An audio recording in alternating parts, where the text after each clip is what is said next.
तो मैं सुरेश कुमार अपने YouTube चैनल पावनी मैथमेटिक्स एंड रीजनिंग एकेडमी में आप सभी का स्वागत करता हूं। आज इस वीडियो के माध्यम से हम एक घातांकी भागफल पर आधारित प्रश्न पढ़ेंगे। देखिए, जैसे पहला प्रश्न दिया है 68 की घात 88 भागे 67, या ये प्रश्न दिया 18 की घात 15 + 4 भागे 17 में शेषफल क्या होगा, या 45 की घात 50 - 9 भागे 44 में शेषफल क्या होगा। इसके लिए दो कॉन्सेप्ट समझिए। पहला कि x की घात n-1 सदैव x-1 से पूर्णतः विभाजित होता है, जहाँ n सम या विषम कुछ भी। ठीक है, पहला कॉन्सेप्ट है x की घात n-1 सदैव x-1 से पूर्णतः विभाजित है, जहाँ n सम या विषम कुछ भी हो।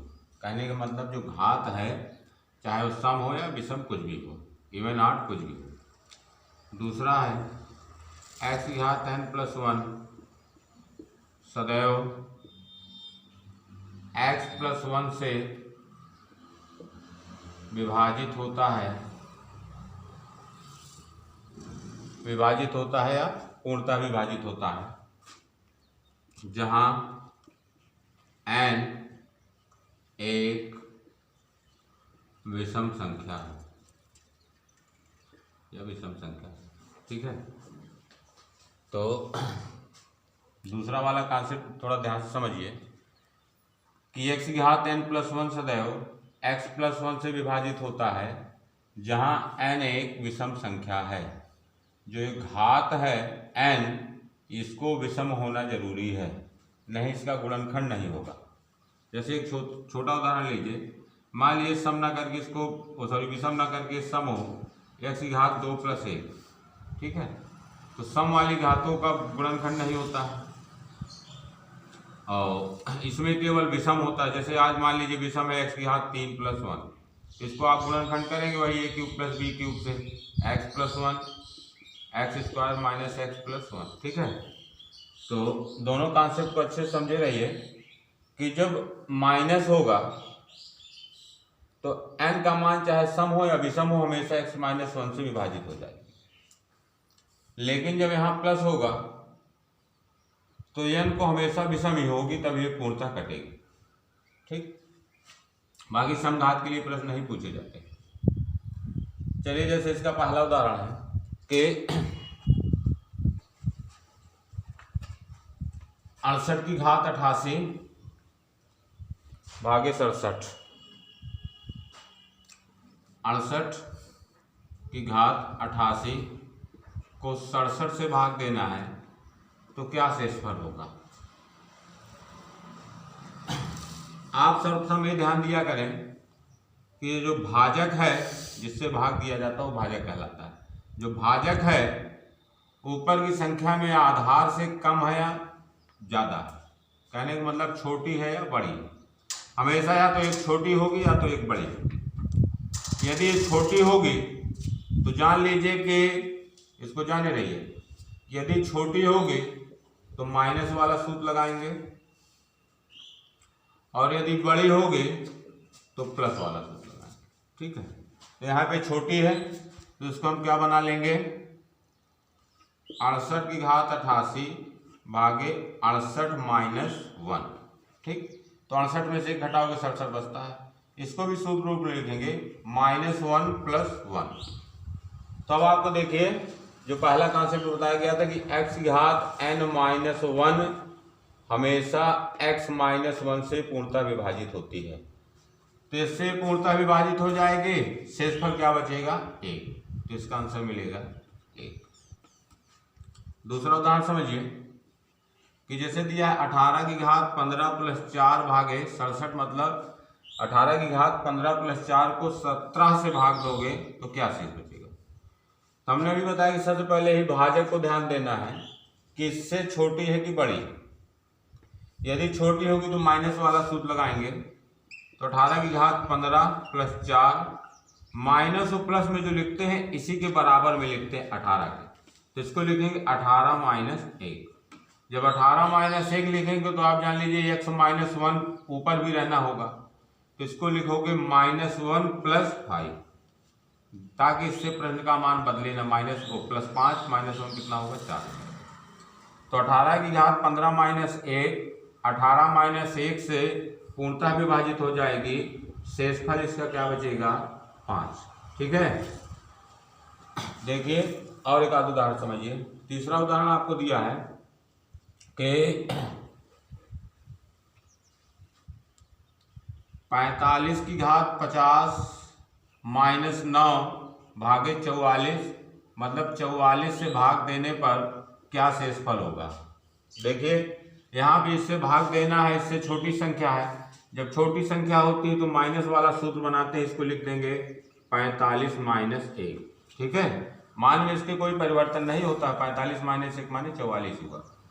तो इसको क्या लिखेंगे अब 45 की घात 50 माइनस 1, और आपको पहले -9 था तो -8, और संख्या के मान में कोई भी परिवर्तन नहीं होना चाहिए। -9 था पहले तो आपने लिख लिया -1 -8। तो 45 की घात 50 माइनस 1 45 माइनस 1 से पूर्णतः विभाजित हो गई, तो शेषफल क्या बचा है -8।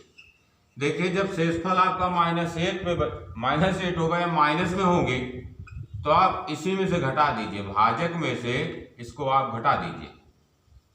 तो भाजक क्या था आपका यहाँ 44 में इसको घटा दीजिए, 44 में 60 घटाएंगे क्या होगा 36।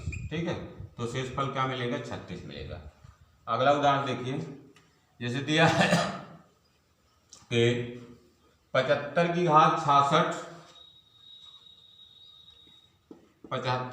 66 प्लस 35 को जब 76 से भाग देंगे तो क्या शेषफल होगा।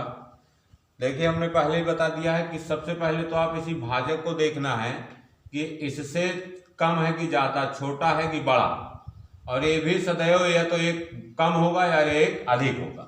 यहाँ पे देखिए अधिक है, जब ज़्यादा होगा तो हम प्लस वाला सूत्र बनाएंगे, इसको 76 को क्या लिख लेंगे 75 प्लस 1, इसी के बराबर में लिखते हैं। ठीक है, 75 प्लस 1, यहाँ जो प्लस 35 है तो इसके रूप में जब यहाँ लिखेंगे तो इसको क्या लिखेंगे 1 प्लस 34 या 34। तो देखिए आपका दूसरा वाला सूत्र बन गया कि 75 की घात 66 प्लस 1 प्लस 34 अपान 75 प्लस 1 है 75 प्लस 1। ठीक है, तो 75 प्लस 1, तो देखिए 75 की घात 66 तो सम संख्या हो गई। सम के लिए तो हमने पहले बताया था कि सम के लिए कोई सूत्र भी नहीं हो, प्रश्न आपसे पूछा भी नहीं जाएगा। मान लीजिए अगर पूछा जाता है कोई सम संख्या प्लस के रूप में, तो वहाँ पे आंकड़े आप पर्याप्त ही बताइए आप। ठीक है, तो प्रश्न में आपको 65 दिया है, भूलवश 66 लिख दिया। चलिए तो फिर से समझ लीजिए, 75 की घात 65 प्लस 35 को आपको 76 से भाग देना था। तो 76 को देखो हमने क्या बताए थे कि 75 प्लस 1 लिख दिए हैं, ऊपर भी प्लस 1 के रूप में लिखेंगे 35 को, तो 1 प्लस 34 हो गया। तो 75 की घात 65 प्लस 1 75 प्लस 1 से पूर्णतः विभाजित हो गया, और ये शेषफल बच गया कितना 34। ठीक है, उम्मीद कर रहे हैं कि आप सभी को समझ में आ रहा है। यदि कहीं नहीं समझ में आ गया तो उसको कमेंट में बताइएगा, ताकि हम इसको सुधार दें अगले वीडियो में। एक एग्जाम्पल और देखिए, 43 पावर 45 प्लस 5 या 43 की घात 45 प्लस 5 को 44 से भाग देना है। तो सबसे पहले तो आपको हमेशा वही बात ध्यान रखनी है कि भाजक जो है इससे कम है कि ज़्यादा है, यही ध्यान दीजिए। उसके बाद आपको प्रश्न में कुछ नहीं। तो देखिए 44 एक ज़्यादा है, तो इसको 43 के रूप में लिखेंगे, प्लस बना के 43 प्लस 1। ठीक है, तो 43 प्लस 1 ऊपर भी होना चाहिए, तो 43 प्लस 1, और पहले संख्या क्या थी यहाँ 5 थी, तो 1 प्लस 4 या 1 प्लस 4 लिखिए। तो देखिए 43 की घात 45 प्लस 1 43 प्लस 1 से पूर्णतः विभाजित हो जाएगी, और शेषफल क्या मिलेगा 4। ठीक, और वैसे आप देख लिया करें, दो चीज़ें देखा करें कि घात यहाँ पर चिन्ह आपका प्लस है कि माइनस है, और माइनस प्लस के साथ साथ एक घात विषम है कि सम। तो माइनस वालों के लिए तो कोई बाउंडेशन नहीं, प्लस वाले चिन्ह की जगह आपको विषम संख्या होनी चाहिए, प्लस होगा और सम संख्या होगी, तो यहाँ पर इसके लिए आंकड़े अपर्याप्त होंगे। तो उम्मीद है कि ये वीडियो आप सभी को अच्छा लगा होगा, और यदि कोई दिक्कत होती तो कमेंट्स में बताइए हमें, ताकि अगली वीडियो में सुधार सकें।